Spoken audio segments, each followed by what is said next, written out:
бинандаи азиз, шумо барномаи рӯзномаошноро аз ютуб канали рӯзномаи ҷавонони Тоҷикистон тамошо доред. Ман навбатдори ин ҳафтаи барнома Беҳрӯз Холмуродзода. Салом. ин ҳафта ягона минбари ҷавонони кишвар рӯзномаи ҷавонони Тоҷикистон ба муносибати 28-мин солгарди артиши миллии ранга аз чоп баромад. дар саҳифаи якуми он иқтибос аз паёми президенти кишвар ҷо дода шудааст. дар он пешвои миллат аз хизмати содиқонаи ҷавонон дар сафҳои қувваҳои мусаллаҳ ситоиш карда буд, саҳми онҳоро арзандаи таҳсин номидааст. кумитаи кор бо ҷавонон ва варзиш аз 5743 медали варзишгарон то 31126 чорабини самти идеологӣ. гузориши мазкур дар саҳифаи 2 рӯзнома ҷо дода шудааст. он аз ҷараёни нишасти матбуотии кумитаи кор бо ҷавонон ва варзиш омода шудааст. дар он муаллифон оварданд ки Абдулло Раҳмонзода, раиси кумитаи кор бо ҷавонон ва варзиши назди ҳукумати кишвар, зимни нишаст фаъолияти яксолаи соҳаи кор бо ҷавонон ва варзишро мавриди таҳлилу баррасӣ қарор дода зикр намудааст ки кумита дар заминаи сиёсати ҷавонпарварона ва варзишпарваронаи асосгузори сулҳу ваҳдати миллӣ пешвои миллат, президенти ҷумҳурии Тоҷикистон муҳтарам Эмомалӣ Раҳмон ва ҳукумати кишвар баҳри татбиқи амалии сиёсати давлатии соҳа дар соли 2020 ки бисёр соли муҳими сиёсӣ ба ҳисоб мерафт, бо дар назардошти хуруҷи пандемияи коронавирус тадбирҳои амалиро роҳандозӣ намуд. дар маҷмӯъ дар соли 2020 аз ҷониби кумита, сохторҳои маҳаллӣ ва ташкилотҳои системаи он дар самти кор бо ҷавонон ва варзиш 44152 чорабинӣ бо фарогирии беш аз 5 миллион нафар сокинони кишвар, хоса наврасону ҷавонон ва варзишгарон доир карда шудааст ки ин нишондон нисбат ба ҳамин давраи соли гузашта 14952 чорабинӣ зиёд мебошад. аз фаъолияти як соли охири кумитаи кор бо ҷавонон ва варзиш пурра огоҳ шудан мехоҳед, шумораи охири рӯзномаи моро мутолиа намоед. Шералӣ Мирзо: артиши миллӣ пояи устувори давлат аст. бо ин ном мусоҳибаи вазири мудофиаи ҷумҳурии Тоҷикистон дар арафаи таҷлил аз рӯзи артиши миллӣ аз чоп баромадааст. дар он вазири мудофиа таъкид намудааст ки қувваҳои мусаллаҳ як ҷузъи муҳими давлат ба ҳисоб меравад. ҳамин аст ки аз рӯзҳои аввали соҳибистиқлолӣ дар қатори дигар соҳаҳо роҳбарияти олии мамлакат ба таъсису бунёди он диққати махсус зоҳир намуд ва дар фазои сиёсии солҳои аввали истиқлолияти давлатӣ самти ҳарбӣ яке аз самтҳои муҳими сиёсати давлат ва ҳукумати кишвар қарор гирифт. Тоҷикистон тавонист новобаста ба вазъи душвор артиши миллии худро таъсис диҳад.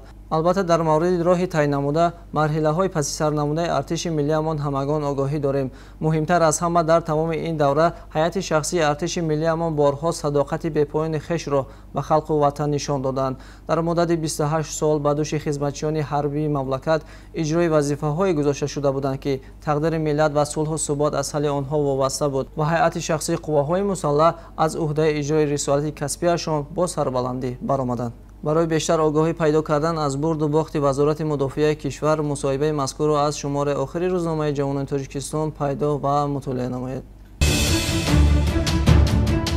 ҷавонон ва амнияти миллӣ: сарчашмаи дастовардҳои варзишгарон аз дастгириҳост. ҷавоне аз олами мусиқӣ. ман шаҳрӣ, ту деҳотӣ аз номҳои дигари мақолаҳои шумораи рақами 7 рӯзномаи ҷавонони Тоҷикистон мебошад ки шумо метавонед пайдо ва мутолиа намоед. нашрияи расмии ҳукумати кишвар ҷумҳурият дар шумораи ахири худ ки 17 феврал аз чоп баромадааст, аз ҷараёни шиносоии пешвои миллат бо рафти корҳои сохтумонӣ дар майдони Истиқлол гузориш додааст. дар он гуфта мешавад ки 16 феврал асосгузори сулҳу ваҳдати миллӣ пешвои миллат, президенти ҷумҳурии Тоҷикистон муҳтарам Эмомалӣ Раҳмон ва раиси маҷлиси миллии маҷлиси олӣ, раиси шаҳри Душанбе Рустами Эмомалӣ бо рафти корҳои сохтумонӣ дар майдони Истиқлол ошно гаштанд. ҳамзамон бо иштироки сарвари давлат ва раиси шаҳри Душанбе дар маъракаи ниҳолшинонӣ дар як гӯшаи боғи майдони Истиқлол даҳон ниҳоли дарахти калифорниягӣ шинонида шуд. аз ҷараёни корҳои сохтумонӣ дар майдони Истиқлол пурра огоҳ шудан мехоҳед, рӯзномаи мазкур кӯмакатон мекунад. Тоҷикистон: ислоҳот ва дурнамои бахши энергетика. ин номи дигари мақолаи рӯзномаи ҷумҳурият мебошад. дар он суҳбати Далер Ҷумъа, вазири энергетика ва захираҳои оби ҷумҳурии Тоҷикистон бо корманди нашрияи мазкур рӯи чоп омадааст. вазир дар суоли муаллиф ки тавре маълум аст аз сабаби коҳиши ёфтани сатҳи об дар обанбори нерӯгоҳи барқи оби Норак дар баъзе мавзеъҳои ҷумҳурӣ маҳдудияти интиқоли барқ ҷорӣ гардид. имрӯз вазъи воқеӣ чӣ гуна арзёбӣ мешавад ва барои ҳалли масъалаи мавриди назар вазорат кадом тадбирҳоро меандешад, посух медиҳад ки тағйирёбии иқлим таъсири худро ба тамоми ҷаҳон ва ба мо низ расонд. аз таъсири он захираи об ва тавлиди қувваи барқ дар кишвар коҳиш ёфт. бояд гуфт ки 90% барқи истеҳсолшуда дар тоҷикистон аз ҳисоби нерӯгоҳҳои барқи обӣ мебошад. дар баробари паҳлӯҳои мусбат, истеҳсоли зиёда аз 90% қувваи барқ аз ҳисоби захираҳои гидроэнергетикӣ вобастагиро ба ҳаҷми резиши оби дарёҳо ва вазъи обу ҳаво ба таври назаррас меафзояд. дар ҳамин росто, бинобар камшавии ҳаҷми оби дарёҳо дар фасли сармо, ҳамагӣ 50% иқтидори истеҳсоли нерӯгоҳҳои барқи обӣ истифода мешавад. аз паҳлӯҳои дигари соҳаи энергетика дар кишвар огоҳ шудан мехоҳед андешаҳои вазири энергетика ва захираҳои оби ҷумҳурии Тоҷикистонро аз Рӯзномаи ҷумҳурият мутолиа намоед. нашрияи расмии рӯззабони ҳукумати кишвар «Народная газета» дар шумораи нашри 7 феврал дар саҳифаи аввал суҳбати телефонии президенти ҷумҳурии Тоҷикистон муҳтарам Эмомалӣ Раҳмонро бо президенти Исломии Афғонистон Муҳаммад Ашраф Ғанӣ ва хабари васеъ дар бораи иштироки раиси Кумитаи давлатии амнияти миллии ҷумҳурии Тоҷикистон Саид Муъмин Ятимов дар конфронси байналмилалӣ зери унвони мубориза бо терроризм ва густариши ҳамкориҳои минтақавӣ барои рафъи таҳдидҳои террористиро рӯи чоп овардааст. дар маводи мазкур оид ба вазъи амнияти ду кишвари дӯст ва минтақа, ҳамкориҳои мутақобилан судманд дар самти ҳифзи боэътимоди сарҳади давлатӣ, мубориза бо терроризм ва экстремизм, қочоқи силоҳ ва маводи мухаддир ки зимни гуфтушунудҳо мавриди баррасӣ қарор дода шуда буд, навишта шудааст. инчунин нашрия бахшида ба зодрӯзи генерал-полковник Саидамир Зуҳуров маводеро дар жанри очерк рӯи чоп овардааст. хонандагони Народная газета имкон доранд ки аз шумораи охири ин нашрия хабарҳоро аз рафти баргузории нишастҳои матбуотии вазорату идораҳо ки бо намояндагони васоити ахбори умма оид ба фаъолияташон исобот доданд мутолиа кунанд. нашрияи Маҷлиси олии кишвар «Садои мардум» ин ҳафта зери рубрикаи ҳамовозӣ аз паёми президенти мамлакат ба Маҷлиси олӣ мақолаеро дар саҳифаи якуми худ бо номи «Тоҷикистон ба консепсияи миллии сиёсати хориҷӣ устувор аст» аз чоп баровардааст. дар он гуфта мешавад ки яке аз муҳимтарин санадҳое ки ҳар сол ба тарзи фарогир дастовардҳои миллиро дар соҳаҳои иқтисодиёт, иҷтимоиёт, сиёсат, илм, фарҳанг, маориф ва таъмини амнияти миллӣ таҳлил баррасӣ карда нақшаҳои соли минбаъда ва дурнамои рушди ҷомеаро муайян месозад, паёми президенти мамлакат ба Маҷлиси олӣ ба ҳисоб меравад. муаллиф таъкид мекунад ки ҳукумати Тоҷикистон аз соли 2007 ислоҳоти низоми рафтуомади шаҳрвандони хориҷиро идома дода, ҳоло барои шаҳрвандони 112 кишвар тартиби соддаи таҳия ва ба расмият даровардани раводидро муқаррар кардааст. воқеан чунин низом барои боз ҳам бештар ҷалб намудани сайёҳони хориҷӣ имкон фароҳам менамояд ва ба ин васила рушди соҳаи сайёҳӣ ки таи чанд соли охир ба ҳайси як самти афзалиятноки иқтисодӣ пазирафта шудааст тақвият хоҳад ёфт. оё нобудшавии ҳайвоноти нодир иқлимро тағйир медиҳад? дар Кобул ҳамкориҳои амниятӣ миёни Тоҷикистон ва Афғонистон баррасӣ шуд. ин ва дигар матолибро аз шумораи охири нашрияи мазкур пайдо ва мутолиа кунед.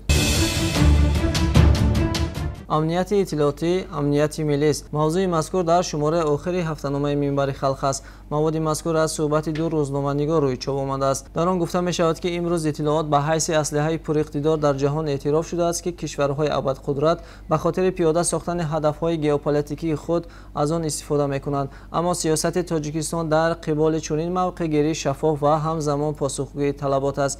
мо инро дар мисоли ҳаводиси минтақавӣ ба мушоҳида гирифтем. ёд дорем ҳодисаи марзӣ бо Қирғизистонро ки расонаҳои хориҷӣ мустақиман ва аз тариқи сомонаҳои худ Тоҷикистонро наҳн мезаданд ки ҷанги иттилоотиро бой додааст ё хомӯширо ихтиёр мекунад. чун хуб биандешем, Тоҷикистон дар чорчӯби қавонин ва стандартҳои байналмилалӣ амал карда сабру таҳаммулро омили ҳалли масоил донистааст. зеро мегӯянд сиёсат барои як рӯз ва дипломатия барои 100 сол аст. фаҳмидан мехоҳед ки ду журналист атрофи амнияти иттилоотӣ боз чиҳо гуфтанд? нашрияи мазкурро мутолиа кунед. сарфаи барқ ва истифодаи босамари энергия, нақши омӯзгор дар пешгирии хатарҳои муосир, сеҳру ҷоду бадбахтӣ меоранд аз номҳои дигари маводҳои нашрияи мазкур мебошанд. ҳафтаномаи СССР ҳам ин ҳафта аз маводҳои таҳлили орӣ набуд. ваксинаҳои коронавирус ба Тоҷикистон мерасанд.